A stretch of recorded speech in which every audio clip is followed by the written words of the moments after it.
പട്ടികയിൽ ഉൾപ്പെടുത്തണമെന്നാവശ്യപ്പെട്ടുള്ള Kozhikode UDF mayor സ്ഥാനാർത്ഥി VM വിനുവിന്റെ ഹർജി ഹൈക്കോടതി തള്ളി. സെലിബ്രിറ്റിക്ക് പ്രത്യേക പരിഗണന നൽകാൻ ആവില്ലെന്ന് കോടതി.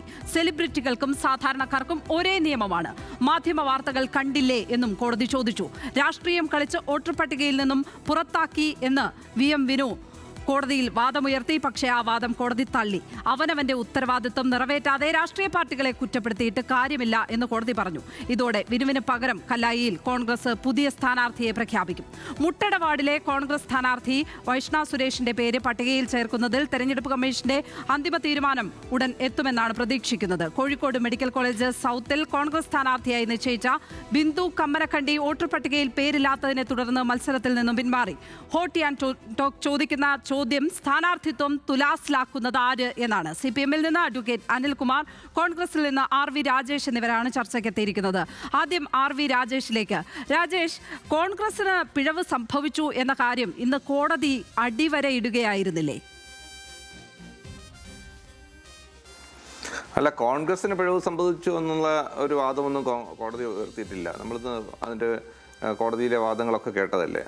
അതിനകത്ത് VM വിനുവിനെ കുറിച്ച് കോടതി പരാമർശം നടത്തിയിരുന്നു. വോട്ടർ പട്ടികയിൽ പേരുണ്ടോ എന്ന് പരിശോധിക്കേണ്ടതായിരുന്നു മത്സരിക്കാൻ ഇറങ്ങുന്നതിന് മുമ്പ് എന്നുള്ള പരാമർശമാണ് കോടതി നടത്തിയിട്ടുള്ളത്. അതെന്തുമാകട്ടെ, കോടതിയുടെ വിധി ഞങ്ങൾ പൂർണ്ണമായി അംഗീകരിക്കുകയാണ്. പക്ഷേ ഒരു കാര്യം ആലോചിക്കേണ്ടത്, ഒരു ഇന്ത്യൻ പൗരന് ഒരു തെരഞ്ഞെടുപ്പിൽ വോട്ട് രേഖപ്പെടുത്തുക എന്നുള്ളത് അയാളുടെ അവകാശമാണ്. ആ അവകാശത്തെ ആരാണ് നിഷേധിക്കുന്നത് എന്നുള്ള കാര്യം നമ്മൾ വ്യക്തമായി പരിശോധിക്കണം. ഇവിടെ ഓരോ തെരഞ്ഞെടുപ്പുകൾ വരുമ്പോൾ ആ തെരഞ്ഞെടുപ്പിലെ വോട്ടർ പട്ടികയിൽ പേരുണ്ടോ ഇല്ലയോ എന്ന് സാധാരണക്കാരൻ പലപ്പോഴും പരിശോധിക്കാറില്ല. അയാൾക്ക് അതിനുള്ള സംവിധാനങ്ങളിൽ ഇപ്പോൾ ഓൺലൈനായൊക്കെ പരിശോധിക്കാൻ കഴിയുമെങ്കിൽ പോലും ഒരു സാധാരണക്കാരൻ അല്ലെങ്കിൽ സാധാരണക്കാരായ വോട്ടർ ഓരോ തെരഞ്ഞെടുപ്പ് വരുമ്പോഴും എൻ്റെ പേര് വോട്ടർ പട്ടികയിൽ ഉണ്ടോ എന്ന് കൃത്യമായി പരിശോധിക്കാറില്ല. ആ ഒരു പഴുത് മുതലെടുത്തുകൊണ്ടാണ് പലപ്പോഴും വോട്ടർ പട്ടികയിൽ നിന്ന് പ്രമുഖരും അല്ലാത്തവരുമായുള്ള സാധാരണക്കാരെ പോലും എതിരാളികളുടെ വോട്ട് വെട്ടിമാറ്റുന്ന ഒരു രീതി കഴിഞ്ഞ കുറേ നാളുകളായി കേരളത്തിൽ നടന്നു വരികയാണ്. ഇപ്പോൾ രാജ്യത്തിൻ്റെ പല ഭാഗങ്ങളിൽ നടത്തി വരുന്ന BJPയോ അല്ലെങ്കിൽ കേന്ദ്ര തെരഞ്ഞെടുപ്പ് കമ്മീഷൻ നടത്തി വരുന്ന പ്രവർത്തികൾ നമ്മൾ കാണുകയാണ്. അപ്പോൾ അതിൻ്റെ മറ്റൊരു പകർപ്പാണ് തദ്ദേശ സ്വയംഭരണ സ്ഥാപനങ്ങളിലെ തെരഞ്ഞെടുപ്പുമായി ബന്ധപ്പെട്ട് കേരളത്തിൽ അരങ്ങേറിക്കൊണ്ടിരിക്കുന്നത്. എന്തുകൊണ്ടാണ് ഇവിടെ തിരുവനന്തപുരം കോർപ്പറേഷനിലെ മുട്ടട വാർഡിലെ UDFൻ്റെ സ്ഥാനാർത്ഥി വൈഷ്ണയ്ക്കെതിരായി പരാതി നൽകിയിട്ടുള്ളത്? വൈഷ്ണ ഒരു തെറ്റും ചെയ്തിട്ടില്ലല്ലോ. വൈഷ്ണ ആദ്യത്തെ വോട്ടർ പട്ടിക പ്രസിദ്ധീകരിച്ച സമയത്ത് വൈഷ്ണയുടെ പേരുണ്ടായിരുന്നു. രണ്ടാമത് ആ വോട്ടർ പട്ടിക പ്രസിദ്ധീകരിച്ചപ്പോൾ എന്തുകൊണ്ടാണ് പേര് ഒഴിവായി പോയത്? അവിടെ ഒരാൾ പരാതി കൊടുത്തു. CPM-ൻ്റെ നേതാവ് അല്ലെങ്കിൽ പ്രാദേശികമായ നേതാവ് ധനേഷാണ് പരാതി കൊടുത്തിട്ടുള്ളത്. ആ പരാതിയിൽ എന്താ പറയുന്നത്? അദ്ദേഹത്തിൻ്റെ അഡ്രസ്സ് സാങ്കേതികത്വം പറഞ്ഞുകൊണ്ട്, ആ സാങ്കേതികത്വത്തിൽ കടിച്ചു തൂങ്ങിക്കൊണ്ട് തെരഞ്ഞെടുപ്പ് കമ്മീഷൻ CPM എടുക്കുന്ന തീരുമാനത്തെ അംഗീകരിച്ചു കൊടുക്കുകയാണ് ചെയ്യുന്നത്. ഇതൊരിക്കലും ഒരു ജനാധിപത്യത്തിൽ അംഗീകരിച്ച് മുന്നോട്ട് പോകാൻ കഴിയുന്ന കാര്യമല്ല. ഒരു പൗരൻ്റെ ഏറ്റവും പ്രധാനപ്പെട്ട അവകാശം എന്നുള്ളത് ജനാധിപത്യ അവകാശം, വോട്ടവകാശം. ആ വോട്ടവകാശം നിഷേധിക്കപ്പെടുന്നത് അത് എന്ത് ന്യായത്തിൻ്റെ പേരിലായാലും അത് അംഗീകരിക്കാൻ കഴിയില്ല എന്ന് തന്നെയാണ് ഞങ്ങളുടെ വാദം. അഡ്വക്കേറ്റ് അനിൽകുമാർ, ഇതിനകത്ത് സാങ്കേതികത്വം പറഞ്ഞാണ് വൈഷ്ണയുടെ വോട്ട് വെട്ടിയത് എന്നാണ് കോൺഗ്രസിന്റെ വാദം. വിനുവിന്റെ കാര്യത്തിൽ അവിടെ കോൺഗ്രസിന് സംഭവിച്ച പിഴവിനെ കുറിച്ച് ചർച്ച ചെയ്യാൻ ഏതായാലും കോൺഗ്രസിന്റെ പ്രതിനിധി തയ്യാറല്ല.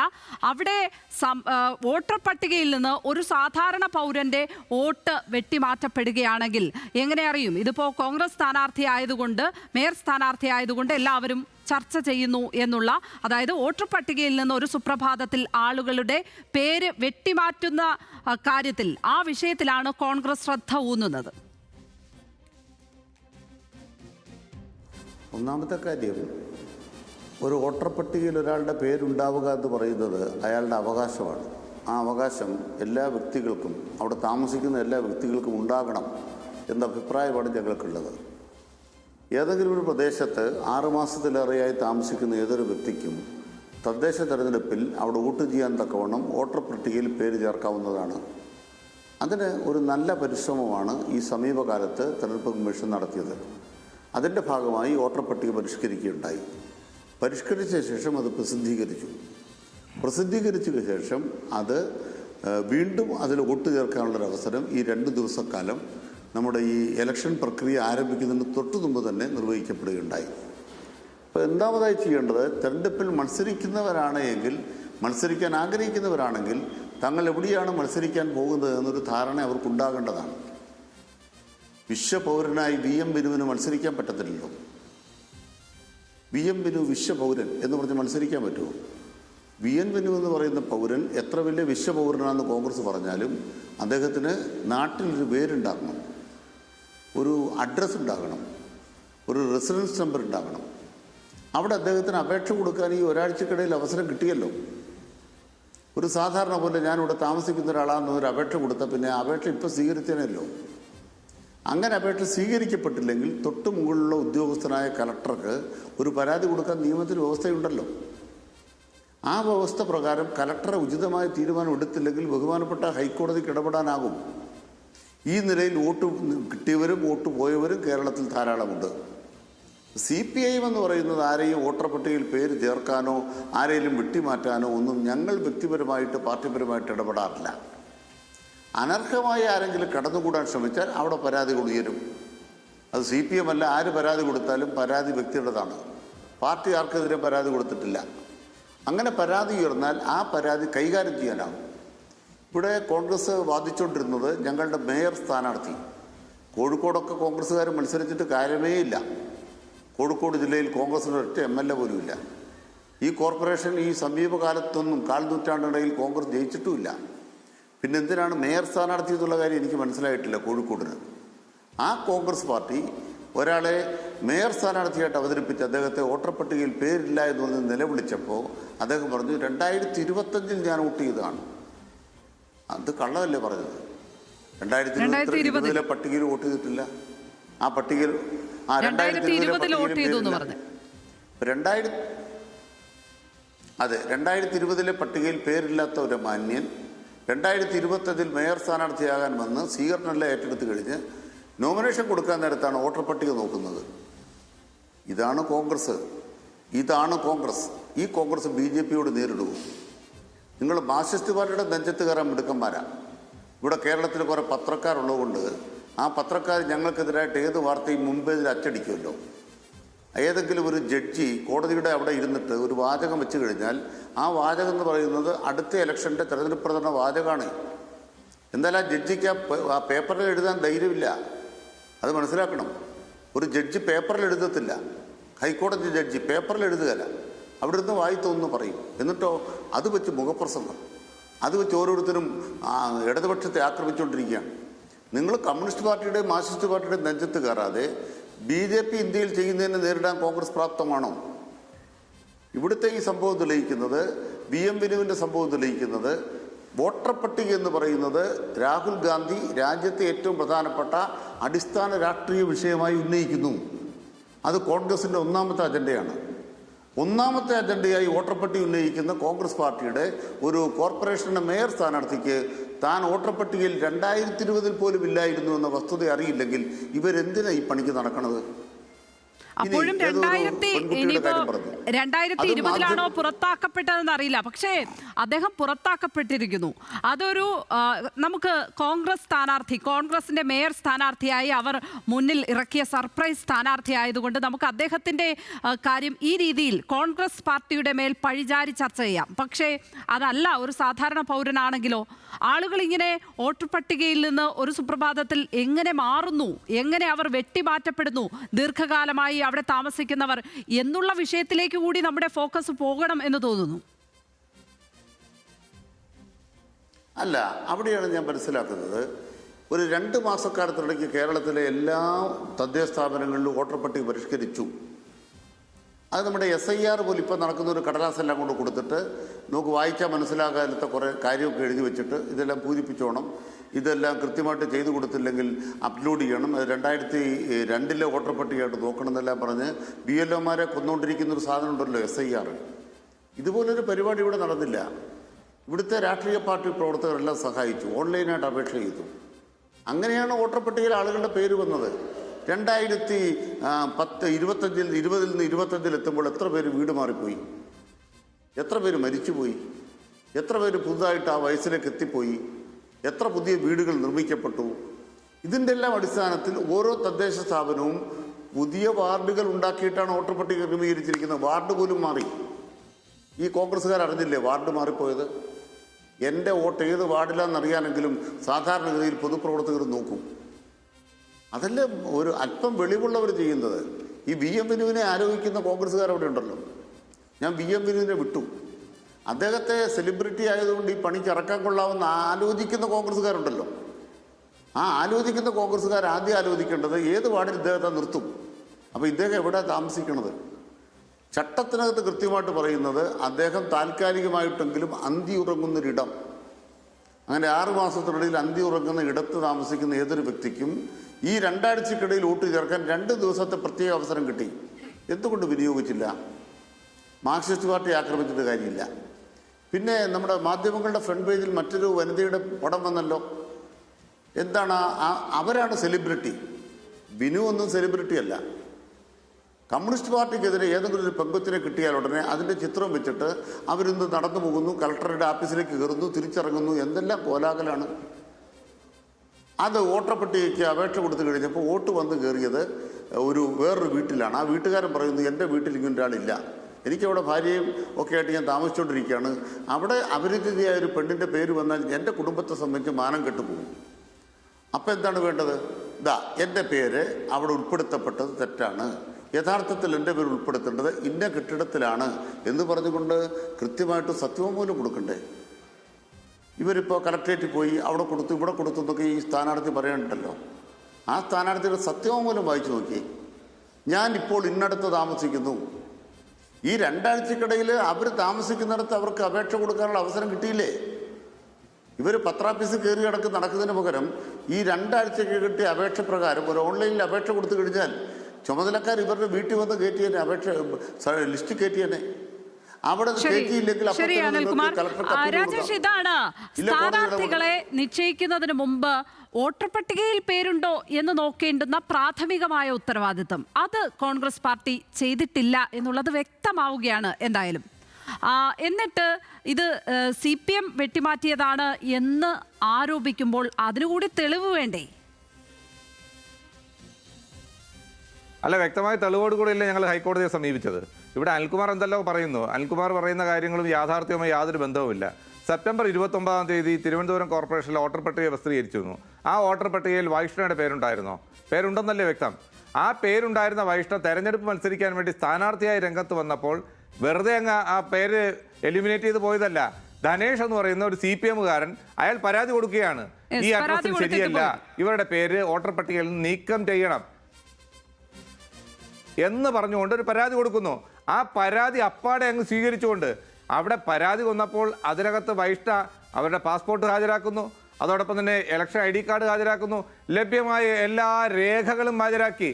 പക്ഷേ ഏകപക്ഷീയമായി വൈഷ്ണയുടെ പേര് ഒഴിവാക്കിക്കൊണ്ട് അടുത്ത തീരുമാനമുണ്ടാകുന്നു. ഇതിനെതിരെയല്ലേ കോടതിയെ സമീപിച്ചത്. കോടതി ചോദിച്ച ചില കാര്യങ്ങളുണ്ടല്ലോ. ഇന്ന് VM വിനുവിൻ്റെ കാര്യത്തിൽ കോടതി അങ്ങനെ പറഞ്ഞു ഇങ്ങനെ പറഞ്ഞു നമുക്ക് ലക്ഷ്മി പറഞ്ഞല്ലോ.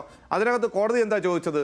കോടതി പറഞ്ഞത് ഇന്ത്യൻ പൗരയാണ് എന്നുള്ള കാര്യത്തിൽ എന്തെങ്കിലും തർക്കമുണ്ടോ എന്നുള്ള ഒരു ചോദ്യമാണ് ഈ കോർപ്പറേഷൻ അധികാരികളോടും ഇലക്ഷൻ കമ്മീഷനോടും കോടതി ചോദിച്ചത്. അതിനകത്ത് തർക്കമില്ല. 2, വോട്ടർ പട്ടിക ഇത്തരം കേസുകൾ ജനാധിപത്യമാണ് വിജയിക്കേണ്ടത്. ജനാധിപത്യം വിജയിക്കണം, സാങ്കേതികത്വവും പാർട്ടി രാഷ്ട്രീയവും അല്ലെന്ന് കോടതി പറഞ്ഞു. എന്നിട്ട് ഒരു കാര്യം കൂടെ ആലോചിക്കണം. ഈ പരാതി കൊടുത്ത ധനേഷ് എന്ന് പറയുന്ന ആളാരാ? ആ ധനേഷ് എന്ന് പറയുന്ന CPM-കാരൻ്റെ അഡ്രസ്സിൽ 28 വോട്ട്. അപ്പോൾ ഇവിടെ ക്രമക്കേട് നടത്താൻ CPM എന്ന് പറയുന്ന പാർട്ടി വളരെ ഡെലിബറേറ്റ് ആയി ശ്രമം നടത്തിക്കൊണ്ടിരിക്കുന്നു എന്നാണ് അനിൽകുമാറിന് വേറെ തെളിവാണോ? 28 വോട്ട് ഒരേ അഡ്രസ്സിൽ. വൈഷ്ണയുടെ കാര്യത്തിൽ അവരുടെ വീട്ടു നമ്പറുമായി ബന്ധപ്പെട്ട സാങ്കേതികമായ ഒരു പ്രശ്നം ഉണ്ടായിരുന്നു, ശരിയാണ്. അത് കോടതിയിൽ എത്തുമ്പോൾ സാങ്കേതികതയിലൂന്നിയല്ല നിങ്ങൾ കാര്യങ്ങൾ തീരുമാനിക്കേണ്ടത് എന്ന് കോടതി പറയുന്നു. ഇപ്പോഴും അന്തിമ തീരുമാനമായിട്ടില്ല.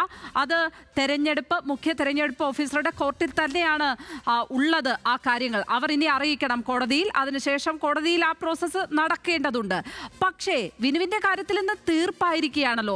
VM വിനുവിനെ പോലെ ഒരു സ്ഥാനാർത്ഥിയെ മേയർ സ്ഥാനാർത്ഥിയായി സർപ്രൈസ് സ്ഥാനാർത്ഥിയായിട്ടൊക്കെ അവതരിപ്പിക്കും മുമ്പ് ഇത് പരിശോധിക്കേണ്ടതല്ലായിരുന്നോ? അതല്ല, ഇനി വിനു പറഞ്ഞതുപോലെ 2020-ൽ ഞാൻ വോട്ട് ചെയ്തു എന്ന് പറഞ്ഞ അദ്ദേഹം പറഞ്ഞ കാര്യങ്ങളെ അങ്ങ് ആധികാരിക രേഖയായി പരിഗണിക്കുകയായിരുന്നോ കോൺഗ്രസ് ചെയ്തത്? അല്ല, ഇവിടെ ഒരു കാര്യം കൂടി അനിൽകുമാർ പറഞ്ഞല്ലോ. വൈഷ്ണ കളക്ടറേറ്റ് മുന്നിൽ തെരഞ്ഞെടുപ്പ് കമ്മീഷൻ മുന്നിൽ പോയി അഭിനയിക്കുകയാണെന്ന്. എന്ത് അഭിനയിക്കുന്നത്? ഒരു കോടതിയുടെ ഡയറക്ഷൻ അനുസരിച്ചുകൊണ്ട്, ബഹുമാനപ്പെട്ട ഹൈക്കോടതിയുടെ ഡയറക്ഷൻ അനുസരിച്ചുകൊണ്ട് തെരഞ്ഞെടുപ്പ് കമ്മീഷന് മുന്നിൽ പോയി തെരഞ്ഞെടുപ്പ് കമ്മീഷൻ ആ പെൺകുട്ടിയെ കേൾക്കണമെന്ന് പറഞ്ഞാൽ അവിടെ ഹാജരാവണ്ടേ? അവിടെ ഹാജരായി തങ്ങളുടെ വാദം ഉയർത്തണ്ടേ? അത് ഉയർത്തിയിട്ട് ബുധനാഴ്ചയ്ക്കുള്ളിൽ ഇന്ന് വൈകുന്നേരത്തിനുള്ള തീരുമാനമെടുക്കണമെന്ന് തെരഞ്ഞെടുപ്പ് കമ്മീഷനോട് കർശന നിർദ്ദേശം കോടതി കൊടുത്തിട്ടില്ലേ? അത് പാലിക്കണ്ടേ തെരഞ്ഞെടുപ്പ് കമ്മീഷൻ? അപ്പോൾ അങ്ങനെയുള്ള ഇതിനകത്ത് നിയമവും നീതിന്യായ വ്യവസ്ഥയും കോടതിയും അനുസരിച്ചുള്ള ഉത്തരവുകളും അനുസരിച്ച് ഒരു സ്ഥാനാർത്ഥി അല്ലെങ്കിൽ ഒരു വോട്ടർ തൻ്റെ വോട്ടിംഗ് അവകാശം സ്ഥാപിച്ചു കിട്ടാൻ പോകുമ്പോൾ അവിടെ സെലിബ്രേറ്റ് ചെയ്യാണ്, അവർ അഭിനയിക്കുകയാണ്. ഇങ്ങനെയൊക്കെ പറഞ്ഞ് അപമാനിക്കാൻ വേണ്ടി നിങ്ങൾക്ക് ഉളുപ്പുണ്ടോ? മര്യാദ വേണ്ടേ? നിങ്ങൾ ഈ പറയുന്നു VM വിനു ഇന്നലെ വനിതാവെന്നോ കഴിഞ്ഞ ആഴ്ചയോ 18 വയസ്സ് പൂർത്തിയായ ഒരു ഇന്ത്യൻ പൗരനല്ലല്ലോ. VM മനുവിന് 4 നൂറ്റാണ്ടായി തെരഞ്ഞെടുപ്പ് വോട്ടർ പട്ടികയിൽ വോട്ടുള്ള ഒരാളല്ലോ, ആദ്യമായിട്ടല്ലല്ലോ വോട്ടർ പട്ടികയിൽ പേര് ചേർക്കുന്നത്. അങ്ങനെയുള്ള ഒരാൾ എങ്ങനെയാണ് അദ്ദേഹത്തിൻ്റെ പേര് വോട്ടർ പട്ടികയിൽ നിന്ന് എലിമിനേറ്റ് ചെയ്തു പോകുന്നത്? അദ്ദേഹം ഞാൻ പറയാം, അതിനകത്ത് ഇപ്പോൾ ഇന്നത്തെ DCC പ്രസിഡന്റ് അടക്കമുള്ളവർ പറഞ്ഞിട്ടുണ്ട്, അതിനകത്ത് കോൺഗ്രസ് പാർട്ടി അതിനകത്ത് പരിശോധിക്കുന്നതിൽ വീഴ്ച വരുത്തിയിട്ടുണ്ടോ ഉണ്ടെങ്കിൽ അത് പരിശോധിക്കുമെന്നുള്ള കാര്യം പറഞ്ഞു. അതവിടെ നിൽക്കട്ടെ. കോൺഗ്രസ് പാർട്ടിയോ CPM-ഓ ഏതെങ്കിലും രാഷ്ട്രീയ പാർട്ടിയോ ഒക്കെ ആയിക്കോട്ടെ, അവരൊക്കെ വോട്ടർ പട്ടികയിൽ പേര് പരിശോധിക്കണം. കോൺഗ്രസിന് അതിനൊക്കെയുള്ള സംവിധാനം ഇല്ലേ എന്നൊക്കെയാണ് അനിൽകുമാർ ചോദിക്കുന്നത്. ശരി, നിങ്ങളുടെ പാർട്ടിക്കുള്ള അത്രയും സംവിധാനമില്ല. നിങ്ങൾ ഇന്നലെ ഒരു കാര്യം ആലോചിക്കണം. ഇന്നലെ തിരുവനന്തപുരം ജില്ലയിൽ മലയങ്കീഴ് എന്ന് പറയുന്ന ഗ്രാമപഞ്ചായത്തിൽ ഞങ്ങൾ എല്ലാവരും കൂടെ പോയി അവിടെയുള്ള കോൺഗ്രസ് പാർട്ടിയുടെ പ്രവർത്തകർ നേതാക്കന്മാരെല്ലാം അവിടെയുള്ള ഗ്രാമപഞ്ചായത്ത് സെക്രട്ടറി 7 മണിക്കൂറോളം അവിടെ ആ ഗ്രാമപഞ്ചായത്ത് ഓഫീസിനുള്ളിൽ കുത്തിയിരുന്നു. എന്താണെന്നറിയോ? അവിടെയുള്ള ഗ്രാമപഞ്ചായത്തിന്റെ സെക്രട്ടറി, അവിടെയുള്ള CPM നേതൃത്വം ഇവരെല്ലാം ചേർന്ന് കരട് വോട്ടർ പട്ടിക പ്രസിദ്ധീകരിച്ചപ്പോൾ ആ വോട്ടർ പട്ടികയിൽ ഇല്ലാതിരുന്ന പേരുകൾ ഒറ്റയടിക്ക് അന്തിമ വോട്ടർ പട്ടിക വന്നപ്പോൾ ഒരു വാർഡിലുള്ള 48 വോട്ടുകൾ മറ്റൊരു വാർഡിലേക്ക് മാറ്റിയിരിക്കുകയാണ്.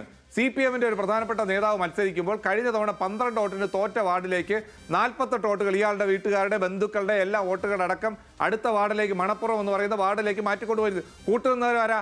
CPM-ഉം പഞ്ചായത്ത് സെക്രട്ടറിയും CPM-കാരന് വേണ്ടി പണിയെടുക്കുന്ന പഞ്ചായത്ത് സെക്രട്ടറിയും അടക്കമുള്ളവർ അവിടെ ക്രമക്കേട് കാണിച്ച് വ്യക്തമായ ഇലക്ഷൻ മാനിപ്പുലേഷൻ CPM നടത്തിയിരിക്കുകയാണ്. ഞങ്ങൾ അവിടെ റിട്ടേണിംഗ് ഓഫീസർ അടക്കമുള്ളവർ വന്നു, കളക്ടർ അടക്കമുള്ളവർ ഇടപെട്ടു, വളരെ വ്യക്തമായി പരിശോധിച്ചു. അവിടെ ഓൺലൈനായി 48 അപേക്ഷ വന്നു. ഇത് ഒരു വാർഡിലെ കാര്യമാണ്, ആലോചിക്കുന്നത് ലക്ഷ്മി. ഒരു വാർഡിലെയാണ്. ഇനി മുഴുവൻ വാർഡിലെ വോട്ടർ പട്ടിക പരിശോധിക്കുമ്പോഴാണ് വലിയ ക്രമക്കേടുകൾ കേരളത്തിലെ വോട്ടർ പട്ടികയിൽ CPM ഡെലിബറേറ്റായി ഉദ്യോഗസ്ഥന്മാരുടെ സഹായത്തോടു കൂടി നടപ്പാക്കിയിട്ടുണ്ട്. ഇത് അതിന്റെ ഒരു ഭാഗമായിട്ടാണ് വിനുവിന്റെ കേസിലും സംഭവിച്ചത്. ആ രീതിയിൽ ഒരു നടപടി എന്നാണോ കോൺഗ്രസ് സംശയിക്കുന്നത്? തീർച്ചയായും അല്ലേ.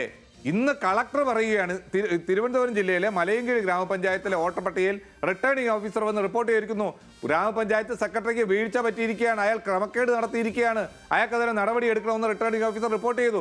48 വോട്ടുകൾ ചേർത്ത് അനധികൃതമാണ് എന്ന് റിപ്പോർട്ട് ചെയ്തു. അതോടൊപ്പം തന്നെ അവിടെ പുതുതായുള്ള അപേക്ഷകൾ ഓൺലൈനായി അപേക്ഷ കൊടുക്കുമ്പോൾ ആ അപേക്ഷ കൊടുക്കുന്ന ആളുകൾ ഇന്റർവ്യൂവിന് ഹാജരാകണം. ഇന്റർവ്യൂവിന് ഹാജരാകുമ്പോൾ ആ ഫോമിൽ ഒന്ന് ഒപ്പിടണം. ആ ഇന്റർവ്യൂവിന് ഫോമുകളെല്ലാം ഞങ്ങൾ പരിശോധിച്ചു. ആ ഫോമുകൾ ഇന്നലെ കസ്റ്റഡിയിലെടുത്തിട്ടുണ്ട്. ആ ഫോമിൽ ഒരൊറ്റ ഫോം, പകുതിയോളം ഫോമുകൾ റിട്ടേണിംഗ് ഓഫീസറുടെ മുന്നിൽ അല്ലെങ്കിൽ ഇലക്ഷൻ അതോറിറ്റിയുടെ മുന്നിൽ ഈ ഗ്രാമപഞ്ചായത്ത് സെക്രട്ടറിയുടെ മുന്നിൽ ഒരാൾ ഒപ്പിട്ടിട്ടില്ല. അപ്പോൾ എങ്ങനെയാണ് വോട്ടർ ചേർത്തിരിക്കുന്നത്? ഇന്റർവ്യൂ നടത്താതെ അതിനകത്ത് ക്രമവിരുദ്ധമായി വോട്ടർമാരെ ചേർക്കുന്നു. ഈ കരട് വോട്ടർ പട്ടിക പ്രസിദ്ധീകരിച്ചതിന് ശേഷം ഗ്രാമപഞ്ചായത്തിലെ ഓരോ വാർഡിൻ്റെയും അതിരുകൾ തീരുമാനിച്ചതിന് ശേഷം ഈ ഗ്രാമപഞ്ചായത്ത് സെക്രട്ടറിയും CPM നേതൃത്വവും ചേർന്നുകൊണ്ട് ഈ വാർഡിലെ അതിലുള്ള ആളുകളെ അപ്പുറത്തെ വാർഡിലേക്കും, എന്നാൽ ഇവർക്ക് ഇപ്പുറത്തെ വാർഡിൽ കൊടുത്തിട്ട് 2 വാർഡിലും ഇത്തരം വോട്ടുകൾക്ക് 2 വാർഡുകളിലും ഒരേ ആളുകൾക്ക് വോട്ട്. ഇതിനകത്ത് ചോദിച്ചപ്പോൾ പറയുന്നു അത് ഓൺലൈനായി അപേക്ഷ കിട്ടിയതാണ് എന്ന്. ഇനി അത് പരിശോധിക്കാൻ കഴിയും. അനിൽകുമാർ, ഈ രീതിയിലുള്ള മാനിപ്പുലേഷൻ നടക്കുന്നുണ്ട്. അത്തരം കാര്യങ്ങൾക്ക് CPM നേതൃത്വം കൊടുക്കുന്നു എന്നുള്ളതാണ് കോൺഗ്രസിന്റെ ആരോപണം. CPM നടത്തുകയാണ് കേരളത്തിൽ. രാജേഷ് തിരിച്ചെത്താം. എന്തായാലും ഒരു കാര്യം സന്തോഷമുണ്ട്. ഒരു കോഴിക്കോട്, ഒരു മുട്ടട, ഇപ്പോൾ വന്നപ്പോൾ എന്താണ് ഒരു മലയങ്കീഴിലെ കാര്യം എനിക്കറിയില്ലല്ലോ. ഇതല്ലേ പറയാനുള്ളൂ. ഞങ്ങൾക്ക് പരാതിയുണ്ടല്ലോ. ഞങ്ങൾ ആന്തൂരിലൊരു സ്ഥാനാർത്ഥിയെ കണ്ടെത്തിയായിരുന്നു. നോമിനേഷൻ കൊടുക്കാൻ പോയപ്പോഴാണ് വോട്ടില്ല എന്ന് പറഞ്ഞത്. അയാളെ മാറ്റിയെന്ന് മാത്രമല്ല, പാർട്ടിയിൽ നിന്ന് നടപടിയും കൊണ്ട് എടുക്കാൻ തീരുമാനിച്ചു. VM വിനുവിൻ്റെ പേരിൽ നടപടി എടുക്കാൻ പറ്റത്തില്ല. ഞങ്ങൾ ഈ സെലിബ്രിറ്റി എന്നൊക്കെ പറയണത് എന്താണ്? കേരളത്തിലെ മാധ്യമങ്ങൾ ഇക്കാര്യത്തിൽ ഇപ്പോൾ ആന്തൂരിൽ ഒരു CPM പ്രവർത്തകർ വോട്ടില്ലാതെ വന്ന ഉടനെ അത് ഇലക്ഷൻ കമ്മീഷൻ CPM-നെ തകർക്കാൻ ചെയ്തതാണെന്ന് ഏതെങ്കിലും പത്രം എഴുതത്തില്ലല്ലോ. ആ വോട്ട് നഷ്ടപ്പെട്ടയാൾ സെലിബ്രിറ്റി അല്ല. പക്ഷെ മുട്ടടയിലൊരു സെലിബ്രിറ്റി ഉണ്ടായി. അവരുടെ എല്ലാ ചലനങ്ങളും ഒപ്പിയെടുക്കാൻ മാധ്യമങ്ങളുണ്ട്. കാരണം എന്താണ്? അത് മാർക്സിസ്റ്റ് പാർട്ടിക്കെതിരാണ്. ഇവിടെയാണ് ഞങ്ങൾ പറയുക, ഇലക്ഷൻ കമ്മീഷൻ സംവിധാനമാണ്. 10,000-ഓളം തദ്ദേശ സ്വയംഭരണ സ്ഥാപനങ്ങളിൽ ഈ കാലങ്ങളിൽ ഇത്രയും വലിയ പ്രക്രിയ നടക്കുമ്പോൾ 2-3 സ്ഥലത്ത് 2-3 വോട്ടിൻ്റെ എന്തോ തർക്കം ഉണ്ടായി. കേരള ഹൈക്കോടതിയിൽ ഇതുമായി ബന്ധപ്പെട്ട് എത്ര റിട്ട് പെൻഡിങ്ങാണെന്നറിയാം? കാര്യമായിട്ടൊന്നുമില്ല. നിങ്ങൾക്ക് ഏതെങ്കിലും ഇലക്ഷൻ കമ്മീഷൻ തെറ്റായി പെരുമാറിയ റിട്ട് അധികാരം ഉപയോഗിച്ച് കോടതി ഇടപെടില്ലേ? എത്ര കേസുണ്ട്? പിന്നെ മുട്ടയുടെ കേസിൽ പറഞ്ഞു എന്താണ്, ഒരു പെൺകുട്ടിക്ക് അവകാശമില്ലേ, പൗരനില്ലേ, പൗരന്മാർക്ക് വോട്ട് ചേർക്കാൻ അവകാശമുണ്ട്. വോട്ട് എങ്ങനെ കിട്ടണം? ഒരു നടപടിക്രമത്തിലോട്ട് കിട്ടണം. There is a process of law, due process of law. അല്ല, സാങ്കേതികവും പാർട്ടിയും രാഷ്ട്രീയവുമല്ല, ജനാധിപത്യമാണ് വിജയിക്കേണ്ടത് എന്ന് ആ കേസിനകത്ത് കോടതി പറഞ്ഞു. ആ പറഞ്ഞ കോടതി അത് എഴുതി വെക്കുകയല്ല. അതാണ് നിങ്ങൾക്കൊരു തലക്കെട്ട് കിട്ടാൻ വേണ്ടി പലരും പറയും, അത് എഴുതി വെക്കത്തില്ല. സാങ്കേതികത്വം എന്ന് പറഞ്ഞാൽ മലയാളം എന്താണ്? നിയമമാണ്. വിനുവിന്റെ കേസിൽ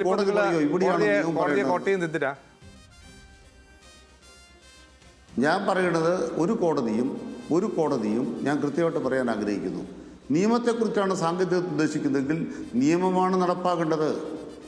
ഡ്യൂ പ്രോസസ്സിലൂടെയാണോ ആ കാര്യങ്ങൾ ചെയ്തതെന്നാണ് പരിശോധിക്കേണ്ടത്. സാങ്കേതികത്വം എന്ന് പറഞ്ഞാൽ എന്താണ്? വെറും സാങ്കേതികത്വമല്ല.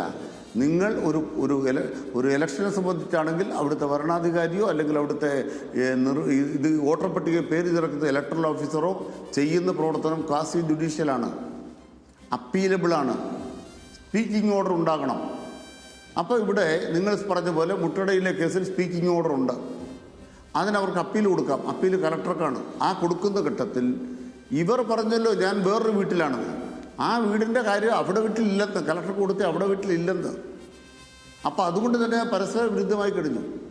ഒരു കേസ് കേൾക്കുമ്പോൾ പാതി ഒരു കാര്യം വെച്ചിട്ട് ഏതെങ്കിലും ഒരു വർത്തമാനം ആരെങ്കിലും ഒരു കോടതി പറഞ്ഞു പോയി കഴിഞ്ഞാൽ അത് വലതുപക്ഷ മാധ്യമങ്ങൾക്ക് ഇഷ്ടം പോലെ കമ്മ്യൂണിസ്റ്റ് പാർട്ടി അടിക്കാനുള്ള വടിയാവുകയും തിരിച്ച് ചില യാഥാർത്ഥ്യങ്ങൾ വരുമ്പോൾ കണ്ണടയ്ക്കുകയും ചെയ്യുന്നത് നമ്മുടെ നാട്ടിലെ മാധ്യമ രീതിയാണ്.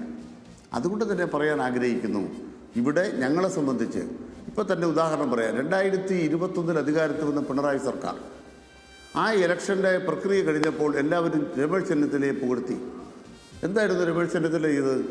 കേരളത്തിലെ വോട്ടർ പട്ടിക ശുദ്ധീകരിച്ച മഹാൻ രമേശ് ചെന്നിത്തലയുടെ കോടതിയിലെ യുദ്ധം, ഇതിൻ്റെ എല്ലാം ഫലമായി പ്രതിപക്ഷ നേതാവിൻ്റെ യുദ്ധത്തെ തുടർന്ന് ഏറ്റവും വിമലീകരിക്കപ്പെട്ടൊരു പട്ടികയാണ് 2021 ഉണ്ടായതെന്നാണ് അന്ന് മാധ്യമങ്ങളെല്ലാം എഴുതിയത്. പക്ഷേ ആ പട്ടിക കഴിഞ്ഞപ്പോഴാണ് ഞങ്ങൾക്ക് 99 സീറ്റിലേക്ക് ഞങ്ങൾ എത്തിയത്. വോട്ടർ പട്ടികയിലെ ഒരു ക്രമക്കേട് കൊണ്ട് ഞങ്ങൾക്ക് എവിടെ എത്തണ്ട. വീടുകൾ കയറി ചെല്ലുമ്പോൾ പെൻഷൻ വാങ്ങിക്കുന്ന മനുഷ്യന്മാരുണ്ട്. ഇപ്പോൾ പുതിയൊരു പദ്ധതി വന്നിട്ടുണ്ട്, സ്ത്രീ സുരക്ഷാ പദ്ധതി. 1000 രൂപ വെച്ച് 35 ലക്ഷം വീട്ടിലാണ് സ്ത്രീകൾക്ക് കിട്ടാൻ പോണത്. കുട്ടികൾക്ക് തൊഴിൽ വാങ്ങിച്ചു കൊടുക്കുന്നൊരു പ്രത്യേക നൈപുണ്യ വികസന പദ്ധതിയുണ്ട്. ഇതെല്ലാം നടപ്പാകുന്നൊരു കേരളത്തിൽ ദാരിദ്ര്യമുണ്ടോ എന്ന് ഞങ്ങൾ അന്വേഷിച്ചു. വീടുകൾ കയറി അന്വേഷിച്ചത്. അത് കുറേ വിദഗ്ധന്മാർക്ക് മനസ്സിലായില്ല. വിദഗ്ധന്മാർ ദന്തഗോപുരത്തിൽ ഇരിക്കുകയാണ്. അവർക്ക് ഗ്രാമസഭ വേണ്ട, അവർക്ക് നാട്ടിൽ നടക്കുന്ന കാര്യമൊന്നും അറിയണ്ട. അവരുടെ വൈദഗ്ധ്യം പറഞ്ഞാൽ മതി. അത്തരം വൈദഗ്ധ്യന്മാർക്ക് പറ്റുന്ന ഇടമല്ല ഈ തെരഞ്ഞെടുപ്പ് എന്നുള്ളതാണ് ഈ യാഥാർത്ഥ്യങ്ങളിലേക്ക് വെളിച്ചം വീശുന്നതെന്നാണ് ഞങ്ങളുടെ അഭിപ്രായം. ശരി അനിൽകുമാർ. രാജേഷ്, ഇതിനകത്ത് ഈ സാങ്കേതികത്വം എന്ന് പറയുമ്പോഴും ഇതിനകത്ത് പരാതി കൊടുത്തത് ജനപ്രാതിനിധ്യ നിയമപ്രകാരമാണല്ലോ പരാതിയിലേക്ക് ഒരു പൗരന് പോകാൻ സാധിക്കുന്നത്. അത് CPMകാർ പരാതിയുമായി പോകുമ്പോൾ അവിടെ ചെയ്യേണ്ടുന്ന പിഴവടച്ച് ചെയ്യേണ്ടുന്ന കാര്യം ചെയ്യാതെ ഇവിടെ ഇങ്ങനെ പരാതി കൊടുത്തു എന്ന് പറഞ്ഞ് പരാതിപ്പെട്ടിട്ട് എന്ത് കാര്യമാണുള്ളത്? അതിനകത്ത് കോഴിക്കോടത്തെ ആണെങ്കിലും മുട്ടടയിലെ ആണെങ്കിലും കോൺഗ്രസിന് അവിടെ പിശവ് സംഭവിച്ചിട്ടുണ്ട് എന്നുള്ളത് ഒരു യാഥാർത്ഥ്യം തന്നെയാണ്. വിനുവിന്റെ കാര്യത്തിലാണെങ്കിലും ഒരിക്കലും സംഭവിച്ചുകൂടാത്ത കാര്യം സംഭവിച്ചിരിക്കുകയാണ്. അല്ല, നോട്ടപ്പിശവ് ഞങ്ങൾ ചൂണ്ടിക്കാണിച്ചെടുത്ത് അതിനകത്ത് കൃത്യമായി നടപടിയെടുക്കാൻ ഇവർക്ക് കഴിഞ്ഞിട്ടുണ്ടോ? ഇന്നലെ ഞങ്ങൾ കൃത്യമായി വോട്ടർ പട്ടിക, അന്തിമ വോട്ടർ പട്ടിക പ്രസിദ്ധീകരിച്ചപ്പോൾ അതിനകത്ത് കരട് വോട്ടർ പട്ടികയിൽ നിന്ന് വ്യത്യസ്തമായി 48 വോട്ടുകൾ അനധികൃതമായി ചേർത്തു എന്നുള്ളത് ഞങ്ങൾ കണ്ടുപിടിച്ചാണല്ലോ അവിടെ ഗ്രാമപഞ്ചായത്ത് സെക്രട്ടറിയെ തടഞ്ഞു വെച്ചത് തിരുവനന്തപുരം ജില്ലയിൽ. അതിനകത്ത് എന്ത് നടപടിയെടുത്തു? അപ്പോൾ ഇത് ഡെലിബറേറ്റ് ആയി ചെയ്തതല്ലേ?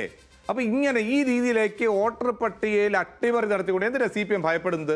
ഒരു തെരഞ്ഞെടുപ്പ് വരുന്നു, എന്താ ഈ വൈഷ്ണവ് അവിടെ മത്സരിച്ച് കഴിഞ്ഞാൽ CPM പരാജയപ്പെടും എന്നുള്ള പേടി കൊണ്ടാണല്ലോ വൈഷ്ണവയ്ക്കെതിരെ പരാതി കൊടുത്തത്. അല്ലാതെ ഒരു സ്ഥാനാർത്ഥി അവർ വോട്ടർ പട്ടികയിൽ വോട്ടുണ്ട്, നിയമപരമായി ഇന്ത്യൻ പൗരയാണ്, അങ്ങനെയുള്ള ആളിനെ ഈ പരാതി കൊടുത്ത മാന്യനാരാണ്? 28 വോട്ടുകൾ സ്വന്തം വീട്ടിന്റെ പേര് ചേർത്ത കള്ള വോട്ട് ചേർത്ത ഒരാളാണ്. അത് ചലഞ്ച് ചെയ്യാൻ അവിടെ ഏതൊരു പൗരനും അധികാരമില്ലേ? അത് CPMകാർക്ക് മാത്രമല്ലല്ലോ, അവിടെ ഏതൊരു പൗരനും ചലഞ്ച് ചെയ്തിട്ടാണല്ലോ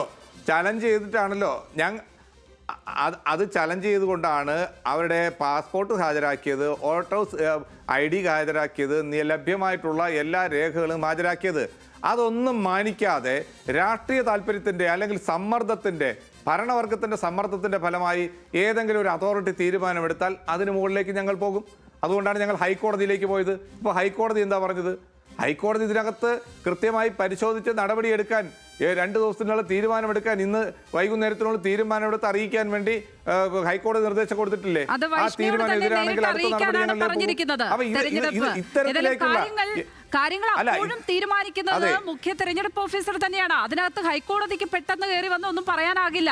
ആ നിർദ്ദേശമാണ് പോയിരിക്കുന്നത്. ഇപ്പോ തീർച്ചയായും ആണ്, അതിനകത്ത് നിർദ്ദേശം തന്നെയാണ്. ആ നിർദ്ദേശം യഥാർത്ഥത്തിൽ എന്താണ്? ആ കോടതിയുടെ ഇന്റൻഷൻ വളരെ വ്യക്തമല്ലേ? ഒരു പൗരയ്ക്ക് അല്ലെങ്കിൽ ഇന്ത്യയിൽ ഒരു പൗരത്വമുള്ള ഒരാളിന് വോട്ടവകാശം നിഷേധിക്കാൻ പാടില്ല. അത് നിഷേധിക്കുന്നവരാരാണ്? അത് നിഷേധിക്കാൻ വേണ്ടി ഒരു കൂട്ടർ വളരെ ബോധപൂർവം ശ്രമിക്കുമ്പോൾ അതിനെ ചോദ്യം ചെയ്യപ്പെടണ്ടേ? ഇവിടെ എന്തിനാ CPM ഭയപ്പെടുന്നത്? ഒരു തെരഞ്ഞെടുപ്പിൽ ഒരു സ്ഥാനാർത്ഥി വന്നാൽ ആ സ്ഥാനാർത്ഥി എന്തിനാ ഭയപ്പെടുന്നത്? ഇവിടെ പരാജയത്തിന്റെ ഭയപ്പാടാണ്. കോർപ്പറേഷൻ ഞങ്ങൾ ഒരുപാട് കാലം കോഴിക്കോട് ഭരിക്കുന്നു എന്നാണല്ലോ പറയുന്നത്. തിരുവനന്തപുരം കോർപ്പറേഷൻ 10-30 വർഷക്കാലം നിങ്ങൾ ഭരിക്കുന്നു എന്നാണല്ലോ അവകാശപ്പെടുന്നത്. അവിടെയെല്ലാം എന്തിനാ നിങ്ങൾ പേടിക്കുന്നത്? അവിടെയെല്ലാം നിങ്ങളുടെ കോട്ടകൾ തകരാൻ പോവുകയാണ്. ഇവിടെ സ്വർണ്ണ കള്ളക്കടത്തും ശബരിമലയിലെ ശാസ്താവിൻ്റെ ദ്വാരപാലകൻ്റെ സ്വർണം വരെ മോഷ്ടിച്ചുകൊണ്ട് പോയ ഇന്ന് ശബരിമലയിൽ പോയി സ്വസ്ഥമായി ദർശനം പോലും നടത്താൻ ഭക്തർക്ക് വിഷമമുണ്ടാകുന്ന ഒരു കേരളത്തിലാണ് നിൽക്കുന്നത്. ആരോഗ്യരംഗത്ത് ആശുപത്രിയിൽ സർക്കാർ ആശുപത്രിയിൽ പോകുന്ന ആളുകൾ ആശുപത്രി ഇടിഞ്ഞു വീണ് മരിക്കുന്നു, അല്ലെങ്കിൽ ഹാർട്ട് അറ്റാക്ക് വന്ന് പോയ ആളിനെ തറയിൽ കിടത്തി കൊല്ലുന്നു. ശസ്ത്രക്രിയ പോയാൽ അവിടെ ഉപകരണങ്ങൾ അകത്തിട്ട് തുന്നിക്കെട്ടുന്ന അവസ്ഥ. ഇതാണല്ലോ കേരളത്തിൽ നടക്കുന്നത്. ഞങ്ങൾ നമ്പർ 1 കേരളം എന്നാണ് നിങ്ങൾ അവകാശപ്പെട്ടുകൊണ്ടിരിക്കുന്നത്. ഇവിടെ നിങ്ങൾ കഴിഞ്ഞ പ്രകടനപത്രയിൽ പറഞ്ഞു പെൻഷൻ 2500 രൂപയാക്കും ക്ഷേമ പെൻഷൻ എന്ന്. 5 വർഷക്കാലം പൂർത്തിയാകാൻ പോകുന്നു. ഇപ്പോഴാണ് പറയുന്നത് 400 രൂപ കൂട്ടി എന്ന് പറഞ്ഞ്. അവിടെയുള്ള പാവപ്പെട്ട അംഗൻവാടി വർക്കർമാർ, ആശാ വർക്കർമാർ, സ്കീം വർക്കർമാർ ഇവർക്ക് ദിവസം 700 രൂപ കൂലി കൊടുക്കുമെന്നാണ് പറഞ്ഞത്. ഇപ്പോൾ എത്ര 33 രൂപ വർധന നടത്തിയിട്ട് ഞങ്ങൾ കൂട്ടിയില്ലേ എന്നാണ് ചോദിക്കുന്നത്. ഇതൊക്കെ എന്തോ ഔദാര്യം പോലെയാണ് ഇവിടെ ഈ ഗവൺമെന്റും ഈ ഭരണകൂടവും പറയുന്നത്. ഇതൊന്നും ജനങ്ങളുടെ അവകാശമാണ്. നിങ്ങൾ പ്രകടനപത്രത്തിൽ പറഞ്ഞ കാര്യങ്ങൾ നടപ്പിലാക്കാത്ത ഒരു ഗവൺമെന്റ്. രാജേഷ്, ഈ പട്ടികയിലേക്ക് വന്നാൽ ഇപ്പോൾ കോൺഗ്രസിന് ഇതിനകത്ത് നോട്ടപ്പിശകുണ്ടായി എന്ന കാര്യം ഒരു ഘട്ടത്തിൽ പോലും താങ്കൾ അംഗീകരിക്കുന്നില്ല എന്നുള്ളതാണ്. ബിനുവിൻ്റെ കാര്യമാണെങ്കിൽ, ബിന്ദു കമ്മരക്കണ്ടിയുടെ കാര്യമാണെങ്കിൽ ഒക്കെ CPM-നെ പഴിചാരാനാണ് കോൺഗ്രസ് എപ്പോഴും ശ്രമിച്ചുകൊണ്ടിരിക്കുന്നത്. ഇപ്പോൾ അനിൽകുമാർ തന്നെ സൂചിപ്പിച്ചതുപോലെ ആന്തൂരിൽ CPM-നും സംഭവിച്ചിട്ടുണ്ട് ഇതുപോലൊരു പിഴവ്. അപ്പോൾ അവിടെ ആരെയും കോൺഗ്രസിനെ കുറ്റം പറയുകയല്ല ചെയ്തത്. അവർ ചെയ്തത് സ്വന്തം പാർട്ടി തന്നെ ആത്മവിമർശനപരമായി ഇത് പരിശോധിക്കണം എന്നാണ് പറഞ്ഞത്. എന്തുകൊണ്ട് ഇങ്ങനെ വോട്ടില്ലാതാകുന്നത്? നേതാക്കന്മാർക്ക് ജനങ്ങളോടുള്ള ബന്ധം നഷ്ടപ്പെടുന്നത് കൊണ്ടാണോ എന്ന തരത്തിൽ ആത്മവിമർശനപരമായ ഒരു നിർദ്ദേശമാണ് അവിടെ ഗോവിന്ദമാഷെ പോലുള്ളവർ കൊടുത്തത്. പക്ഷേ കോൺഗ്രസ് ഈ എല്ലാ കേസിലും CPM എന്തോ ചെയ്യുന്നു എന്ന് പറയാനാണ് ശ്രമിക്കുന്നത്. അവനവൻ ചെയ്യേണ്ട കാര്യങ്ങൾ ചെയ്യാതെ ഇരുന്ന് കുറ്റം പറയുകയല്ലേ ഇതിൽ? എന്ത് കുറ്റം പറയുന്നു ലക്ഷ്മി? ഇതിനകത്ത് ഞങ്ങൾ പറഞ്ഞില്ലേ, വൈഷ്ണവ് സുരേഷിന്റെ കേസിൽ ഞങ്ങൾ അത് കൃത്യമായി പരിശോധിച്ചില്ലേ? ഞങ്ങൾ അതിന്റെ പുറകെ നിന്നില്ലേ? ഞങ്ങൾ കോടതിയിൽ പോയില്ലേ? ഞങ്ങൾ ഇലക്ഷൻ കമ്മീഷനെ സമീപിച്ചില്ലേ? നിയമപരമായി ഇന്നലെ മലയും കീഴുണ്ടായ സംഭവത്തിൽ ഞങ്ങൾ കളക്ടറെ സമീപിച്ചു. ഞങ്ങൾ അവിടെ ROയെ വിളിച്ചു. അവിടെയുള്ള ശക്തമായ രീതിയിലുള്ള പ്രതിഷേധം നടത്തി. രാത്രി 7 മണിക്കൂറോളം ആ ഓഫീസിൽ കുത്തിയിരുന്നു. അതൊക്കെ ഞങ്ങൾ കൃത്യമായി പ്രാദേശികമായ കമ്മിറ്റികൾ നോട്ടപ്പിശക് ഇല്ലാതെ കാര്യങ്ങൾ ചെയ്തുകൊണ്ടാണ്. പിന്നെ കോഴിക്കോട് നിന്ന് DCC പ്രസിഡന്റ് പ്രവീൺ കുമാർ പറഞ്ഞിട്ടുണ്ടല്ലോ, ഏതെങ്കിലും രീതിയിലുള്ള നോട്ടപ്പിശക് അതിനകത്ത് ഏതെങ്കിലും കമ്മിറ്റികൾക്കോ താഴെത്തല്ലോ അത് പരിശോധിക്കുമെന്ന് പറഞ്ഞു. അതിപ്പോൾ ഒരു സ്ഥലത്തുള്ള മാത്രം കാര്യം വെച്ച് നിങ്ങൾ കേരളത്തിലെല്ലാം കോൺഗ്രസിനൊരു സംവിധാനവും ഇല്ല എന്നൊക്കെ അങ്ങ് ഇവിടെ അനിൽകുമാർ പറയും പോലെ അങ്ങ് പറഞ്ഞിട്ടൊന്നും കാര്യമില്ല.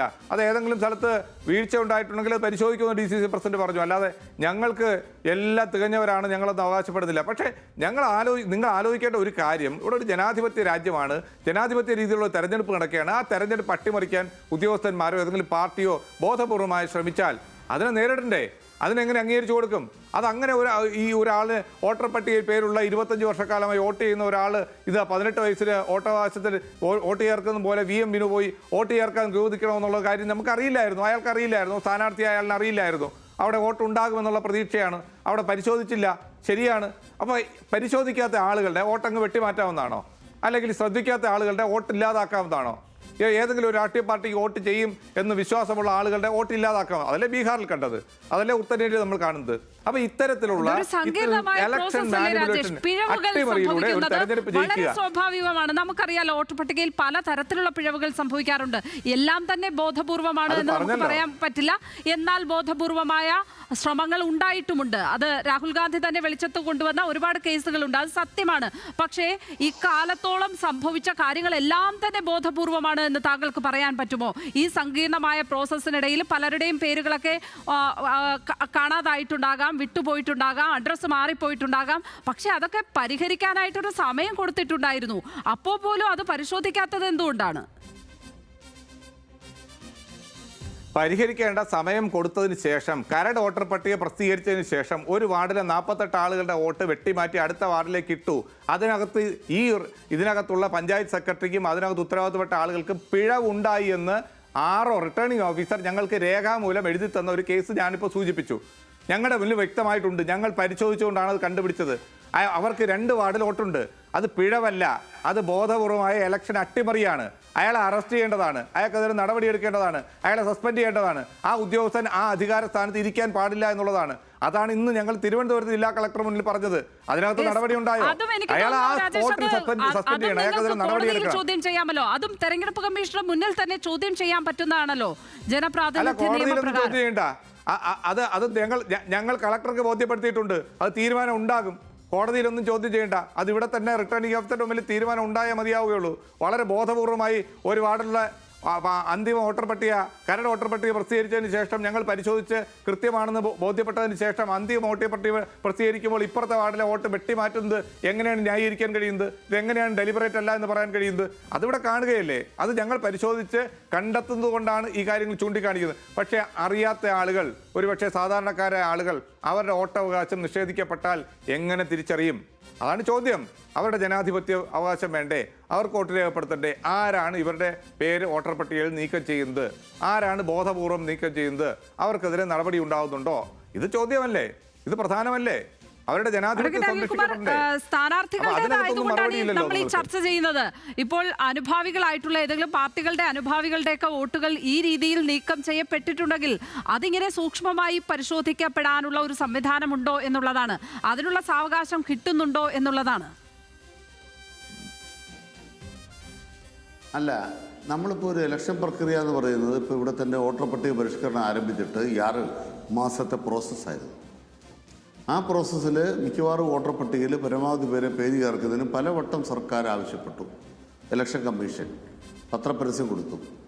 ഇതൊന്നും ഞങ്ങൾക്ക് ബാധകമല്ല. ഒന്നാമതായി മനസ്സിലാക്കേണ്ടത് വോട്ടർ പട്ടിക പരിഷ്കരണമാണ്. പരിഷ്കരണത്തിന് എന്താണ്? ഏതെങ്കിലും ഒരു വോട്ടർ പട്ടിക അതുപോലെ തുടരുകയല്ല ചെയ്യുന്നത്. പുതിയ മാറ്റങ്ങൾ ഉൾപ്പെടെ വാർഡ് വിഭജനം വരികയാണ്. അതിൻ്റെ ഭാഗമായിട്ട് ഏതെങ്കിലും സാങ്കേതിക പിശകുകൾ വന്നാൽ അതുടനെ CPM ഉണ്ടാക്കുകയാണ്. CPM അങ്ങനെ ഉണ്ടാക്കാനാവില്ല.